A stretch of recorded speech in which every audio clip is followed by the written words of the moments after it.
Number 7, our allegation is that there are serious reasons to believe that His Excellency Rigathi Gachagua has committed crimes under Section 45(1), 46, 47(a)(3), and 48(1) of the Anti-Corruption and Economic Crimes Act, as well as Sections 2, 3, 4, and 7 of the Proceeds of Crime and the Money Laundering Act.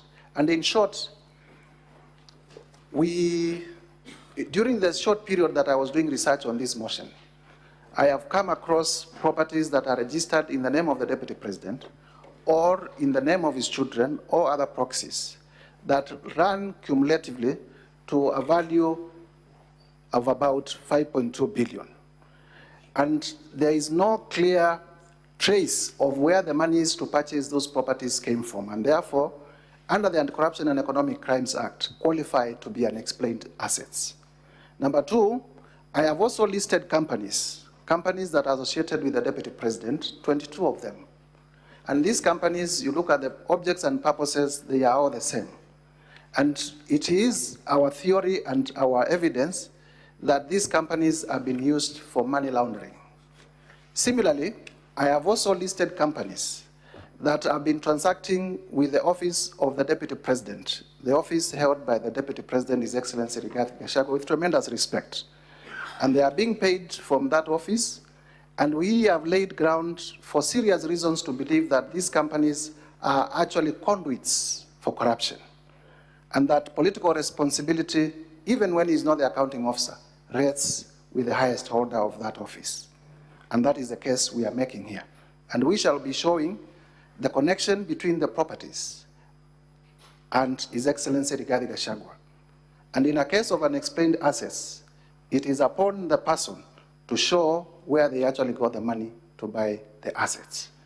We have evidence that the assets belong to him. Let's begin with the companies, Honorable Mutuse.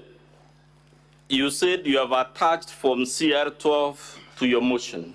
Indeed, I have attached Form CR12 being evidence of ownership of those companies. Would that be the Form CR12 on pages 8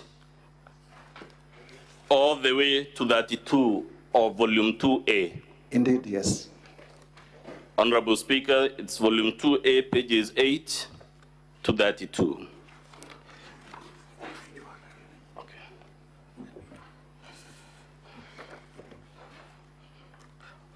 It actually begins, Honorable Speaker, it's me who is mistaken. It's from page 1 to 32, right? Indeed, yes.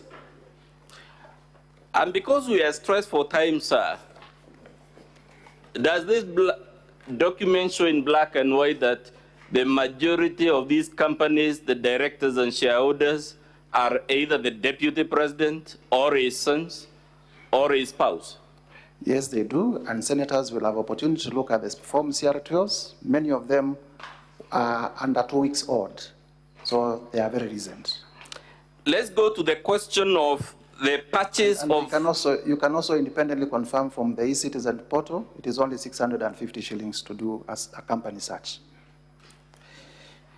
You have mentioned Treetops Hotel and Outspan Hotel in paragraph 45A. Yes, indeed. Let's confirm whether this is false, ridiculous, or embarrassing. Did the Deputy President issue a public address on the 7th of October in which he admitted acquiring these 2 hotels? Yes, indeed, and it is part of our evidence. So with that admission from him, can he be here to say your allegations are false, ridiculous, and embarrassing? That is not expected from the son of Mau Mau. Let's go to page 33, sir, of your volume 2A.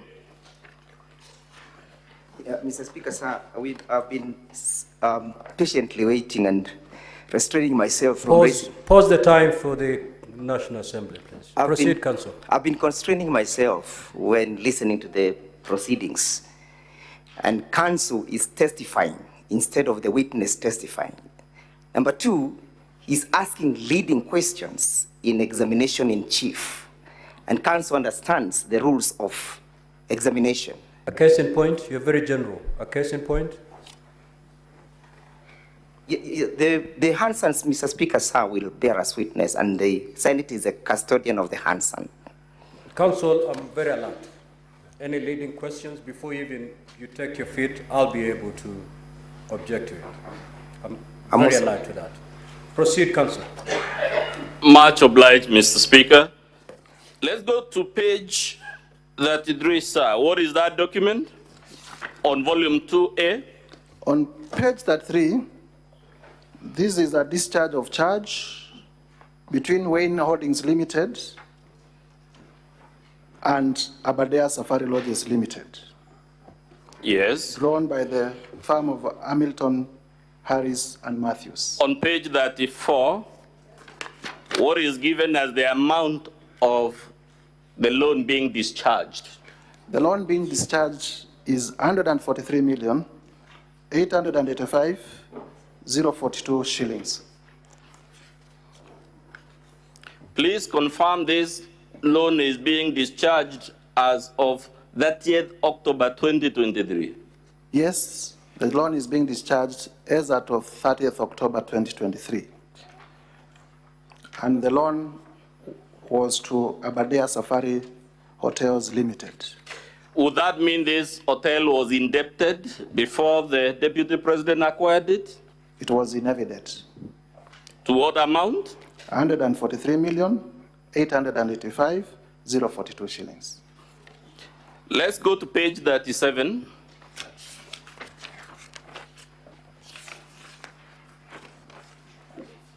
What is that document you have annexed, sir? The document I've annexed here is the transfer instrument, transfer to companies and limited liability partnerships. Yes. It is it's a document ordinarily that is used to transfer Interest in what? interest in property from one party to the next. And who is acquiring that property according to this document?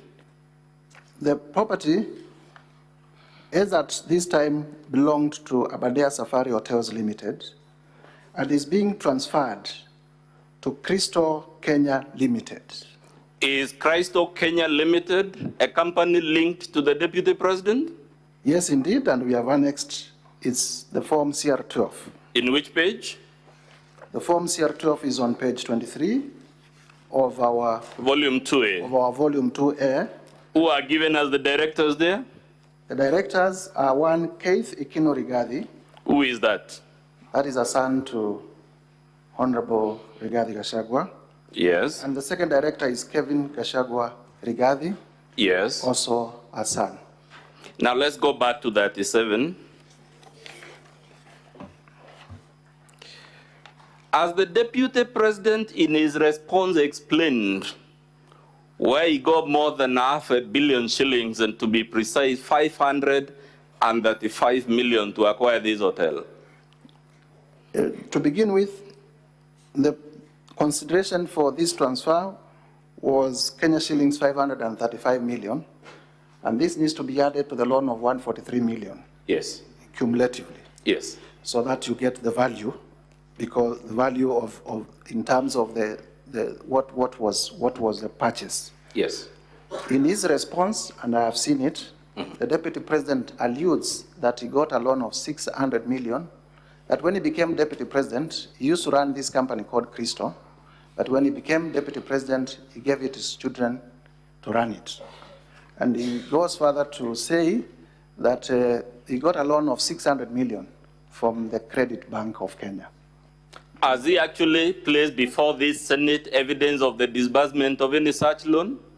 I have seen a letter of offer for that loan, but I have not seen any evidence of disbursement nor any charge in respect of that loan. Is a letter of offer a loan evidence that a loan has actually been given? Letter of offer is just that, an offer. That letter is annexed of offer, says that as security for the supposed loan, there will be directors' guarantees. Has he annexed those directors' guarantees? I have, to the best of my recollection, I have not seen them. It says the loan will be secured by personal guarantees. Has he also annexed those personal guarantees? I have not seen them. Has he annexed any security known in the banking world for acquiring a loan of this amount? What I have seen is,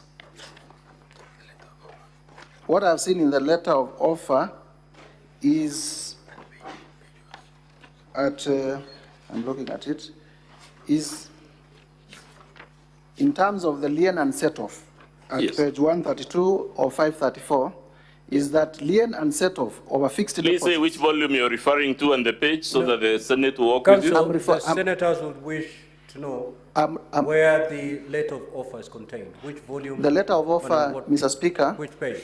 What page? It's in volume 6. is in volume 6, starting from page 98.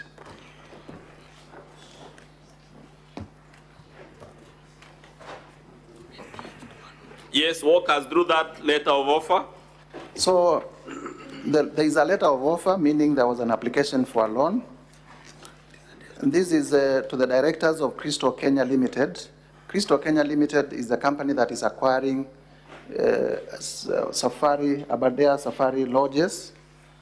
And the loan is in respect of an amount of 600 million. And in the clause for lien and set-off, I have seen that a lien and set-off or fixed deposits, this is on page 99, in respect of INO Crystal Kenya Limited for an aggregate amount of 300 million to be obtained. Interest accrued shall be credited to your deposit settlement account. Let's stick to that one for now. From elementary banking knowledge, what do we conclude from this issue of the 300 million?